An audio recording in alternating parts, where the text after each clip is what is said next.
Kung nakakapagsalita pa siguro yung lumang table runner ko feeling ko sasabihin niya, finally, pinalitan mo rin ako after ng 1 taon ng serbisyo. Imagine ninyo kasi mga last New Year pa yan nakalatag and hello, September na ngayon. Ganon katindi ang loyalty niya mga Uy.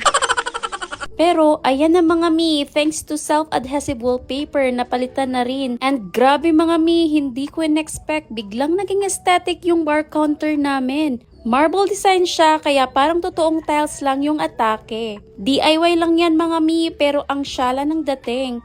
Huy! At least, hindi na kailangan ng libo-libong budget para magpagawa ng mamahaling counter.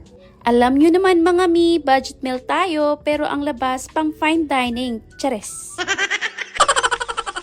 At sobrang thankful ako mga kasi kahit simpleng DIY lang ang ganda pa rin ng resulta. Plus, shoutout sa mga supporters ko na laging nagko-comment at nagpupuri. Kayo talaga ang dahilan kung bakit mas ginalingan ko pa sa pagdidikit ng wallpaper. Creative yarn?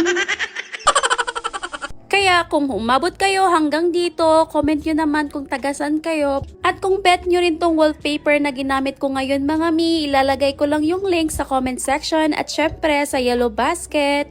O siya, hanggang dito na lang muna mga Thanks for watching! Bye!